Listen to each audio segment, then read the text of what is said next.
Hi, this is Kelly Lobianco, Director of the LA County Department of Economic Opportunity. We are happy to be here at the Altadena Community Meeting to share a new resource for impacted workers and businesses. We have opened a new Altadena Job Center, an America's Job Center of California affiliate at the One Stop Permit Center. Impacted workers can receive no-cost job readiness prep, job training, paid temporary work, and hiring support. Impacted businesses can access recruitment services for qualified talent, financial incentives like tax credits and wage subsidies for on-the-job training, and customized training for your current workforce to adjust to your changing needs. This includes access to our Fire Recovery and Resilience Workforce Program, offering 3 to 5 months of paid temporary work on the recovery with partners like Beaches and Harbors and Public Works, and training in construction and hospitality. This also includes our Youth at Work program for Eaton fire-impacted youth, offering 160 hours of paid work experience. We have over 100 youth already on the job. Folks can come to the center Monday, Wednesday, and Friday, 8:30 a.m. to 4 p.m. We have our partners at MCS and our DEO staff from the Office of Small Business on site for appointments and walk-ins. Our Office of Small Business is there ensuring commercial property owners coming in for permits know about our free legal aid and capital programs and have access to contracting opportunities with the county. Please join us today. Visit at 464 Woodbury Road, Suite 210. Call us at 626-424-6743 and dial 0, or email at altadenajobcenter@mcslosAngeles.com. Thank you all, and we look forward to continuing to be part of your recovery at the Altadena Job Center.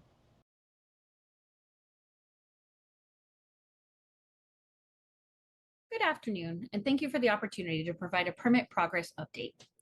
My name is Kira Barnett, and I'm an Assistant Deputy Director with Public Works, leading our newly formed Recovery Division. And if we could go to the next slide, please. First, for a summary abatement update. There are 24 properties with debris remaining in Altadena. 5 of those are commercial properties, 6 are institutional or recreational, 2 are single-family residential, and 11 are multifamily parcels, representing 43 units. Out of the 24 properties, 14 have fire debris removal permits and 10 do not. 5 of those with permits have started debris removal. Some of the commercial properties are going through additional regulatory reviews, site panel testing, and AQMD, which has delayed the debris removal. We are continuing to monitor these sites for progress. Properties are going through an abatement process. You can expect forced abatement of some of the remaining properties to start by early October. And for the next slide, please. I want to provide an update on Public Works' Lincoln Avenue Bridge project in Altadena. The delayed start and completion of the project is a result of the site constraints and time needed by the telecom companies to complete their utility relocations prior to start of the bridge removal and temporary bridge installation work. Our project team worked with the utility companies, including AT&T and Charter, to work collaboratively, and every attempt was made to have forces, equipment, and materials align to coincide with Southern California Edison's trenching operations.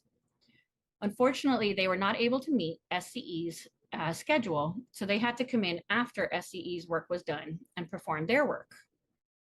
We received verification last week that the telecom utility relocations should be completed by September 21st. Our contractor will be on site on September 22nd to start the bridge work. The work will take approximately 2 months to complete, and mid-November remains a solid completion estimate date. And if we could go to the next slide, please. For all fire rebuilds, it is important that you engage Southern California Edison during the plan review process. Southern California Edison are involved with where and how power will be provided to serve your property. There are areas in Altadena for which undergrounding is planned. Whether you're rebuilding, replacing an existing electrical panel on your home, or adding a service panel, if your home is in an area that's undergrounding is planned, there are steps you can take now to prepare for future undergrounding. Preparing now can save you significant time and expense when Southern California Edison begins undergrounding in your area. First, it will be imperative that you install an adaptive panel that can be served overhead for now and later be converted to be served by underground power. These adaptable panels cost the same as traditional single panels, and they will prepare you to continue to receive power for the life of the panel. Second, to prepare to connect underground, you will need to install underground conduit from the service panel to the utility designated service point. Work with Southern California Edison to find the location of the designated service point. Working with Edison will be the best way to stay informed on how to prepare your site for now and in the future. A service request number from Southern California Edison is required for all rebuild projects, for new accessory dwelling units, for new panels, and for temporary power. Southern California Edison will need preliminary documentation to initiate their clearance and issue a service request number. Documents that you'll provide to Southern California Edison include a preliminary site plan, the proposed meter location, the estimated load, if that's available, the service voltage, and the panel size. You can apply online at sce.com/partners.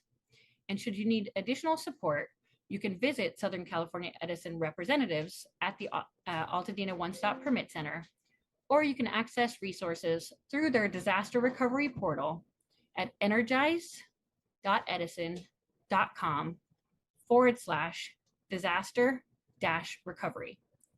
This site includes contact information and guidance for impacted customers. And if we could go to the next slide, please. Thank you. 1,789 rebuild applications have been received by LA County in the Eaton fire area as of last Friday. Planning has cleared 1,359 zoning reviews. 1,250 projects have submitted full building plans, and they've advanced into the building review stage. Separate permits are created for each structure, and we have 1,494 structures in review or with permits issued. Including all permit types, 261 parcels have active permits. On those parcels, a total of 369 structure permits have been issued, including 275 new residential units. 138 additional plans have been approved and are pending clearances or for the applicant to complete the final steps of pulling the permits. The average number of days from initial submittal to permit issuance is 74 days for new residential projects. This includes the design time to complete the full and submit the full building plans, time to respond to comments received, and for the homeowner to identify a builder and pull the permits. And if we can move to the next slide, please. For those looking for guidance and best practices for the rebuild projects, we have numerous resources available on the LA County Recovers website. We have a minimum plan submittal requirement document, and this is a full list of all the items that are required to be included within your permit package, with specific guidance and instructions for each step of the process, along with frequently asked questions. We also have plan check correction checklists. These checklists include all of the items and the information that will be required during the plan review phase.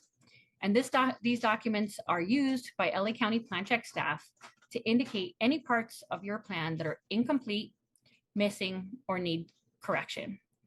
Your team can utilize this checklist in advance to ensure that they've included all the required information that will be reviewed on the plans. Building codes do include federal requirements, state requirements, and local amendments. For designers that may not be as familiar with our local LA County code amendments, the latest LA County building codes are always available online as a resource. Reviewing our local code amendments should be helpful for design teams to ensure that they complete some complete design packages. Your building professionals should be well versed in the building codes and should be able to help you with any questions that you might have. And also, ArchiStar is LA County's new AI-assisted plan check tool that helps review plans for compliance with both the zoning code and some of the life safety elements of the building codes. And we have some exciting new updates on the program's progress on the next slide, please. To date, 250 individuals have created accounts in the ArchiStar system. 89 rebuild plans have been submitted. Of these, 50 were submitted for like-for-like reviews, and 39 were submitted for non-like-for-like reviews. 28 of the rebuild plans were rejected by ArchiStar because they were incomplete or they were not in the areas of the Eaton or Palisades fires. This is important because it proves that the system is working as intended. 54 of the rebuild plans have been reviewed by both ArchiStar and regional planning, and the reports have been returned to customers. 36 of the customers who received reports have applied for a county disaster recovery permit for a rebuild project. And we did launch for, again, limited building code check review on September 2nd. And we've received 2 building plans through ArchiStar that were submitted. And ArchiStar does check for life safety elements of the code at this time, including areas, heights, light and ventilation requirements, egress requirements, smoke detector and carbon monoxide alarm locations, clearances in bathrooms that are required by the code, and other life safety elements. We will continue to expand the scope and capability of ArchiStar reviews for building plans. And what's coming next will be Chapter 7A, fire resistive construction checks. And if we could move to the next slide, please. And to complete our best practices, we do have a compiled list of common errors and omissions that we have put together from each of the 4 permitting departments to help provide more guidance and address potential permit application issues before they occur. This list can be found on our website under the Rebuild, Policies, Interpretations, and Exemptions page. And it also highlights helpful links and resources to help guide you in the permit application process. And our next slide, please. Finally, I want to highlight our Contact Us button on the footer of the LA County Recovers website. We added this in the footer so you can find it no matter what page you're visiting on the site.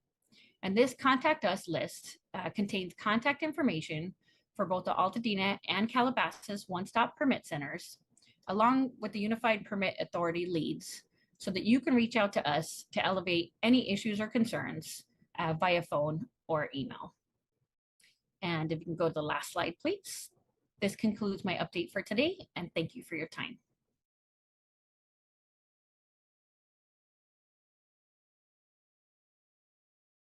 Hello, my name is Ed Rojas. I'm an Assistant Deputy Director at the LA County Department of Regional Planning. Today, I'm providing an update on the Eaton Fire and Disaster Interim Ordinance and on our pre-approved plan program. On September 2nd, the Board of Supervisors adopted the Eaton Fire and Disaster Interim Ordinance. The ordinance became effective immediately and remains in effect for 45 days. At the October 7th Board of Supervisors meeting, a public hearing will be held to consider extending the interim ordinance until August 2026. Per state law, an interim ordinance can be extended for 1 year twice. During that time, the department will begin evaluating what changes in the interim ordinance should be made permanent. The interim ordinance was adopted to assist survivors in the unincorporated communities impacted by the Eaton fire by streamlining the rebuilding process. It allows for temporary uses. It also codifies the new rebuild permit and fees for rebuilding. This, however, does not impact the board's action to defer fees for most rebuilds that will remain in place. The ordinance also modifies development standards to allow more rebuilds to qualify as like-for-like, and outlines standards for non-like-for-like rebuilds.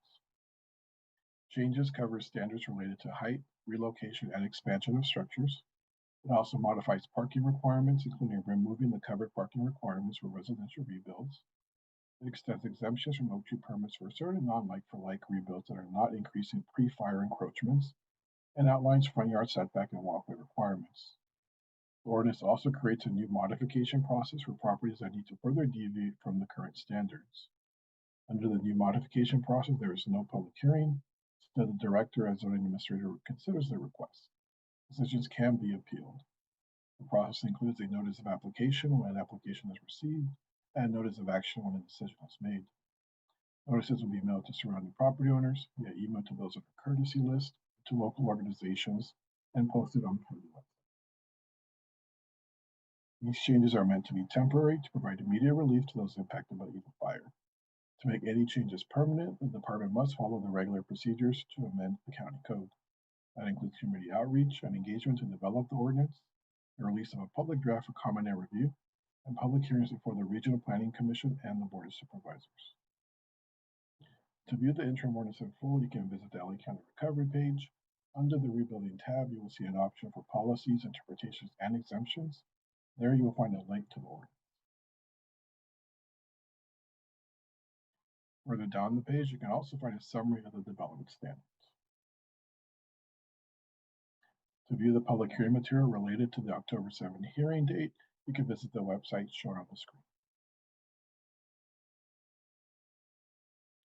Another effort undertaken by the county that helps survivors with the rebuilding is the Pre-Approved Plan program. This program is available for both the unincorporated communities impacted by fires in the coastal and the foothill communities of Altadena and Canelo Mesa. The program allows designers to submit designs for both single-family homes and ADUs to be reviewed and pre-approved for compliance with zoning and building code regulations. Property owners can then contract with the designers of the pre-approved plans to design their rebuild. The property owners will need to submit an application that shows compliance with the site-specific regulations to obtain final approval. The use of pre-approved plans provides an option that offers a shorter review timeline, predictable review process, and designs have been reviewed for compliance, and reduced design costs versus a custom design. To find more information on pre-approved plans and to view the catalog of pre-approved designs, you can visit the County Recovery page. Under the Rebuilding tab, by clicking Learn More, you can review the submittal requirements for designers and property owners and standards the designs are subject to. The catalog can be found by clicking on the Standard Plan Catalog button, or you can view the current pre-approved plans. On the LA County Recovers page, you can also view a past workshop on the pre-approved plan program that will walk you through the program.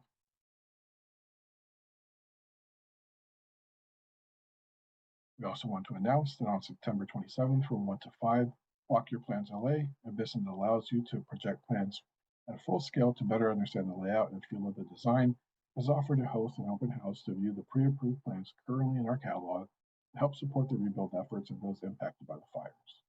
The open house will focus on plans pre-approved for the Altadena and Canelo Mesa area.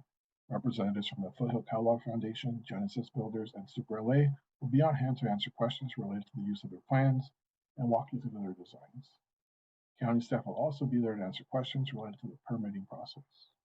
Again, this event is Saturday, September 27th from 1 to 5 at the Walk Your Plans facility located at 2673 Eaton Place in Culver City. Although not required, guests are encouraged to RSVP to ap@planning.lacounty.gov. Thank you.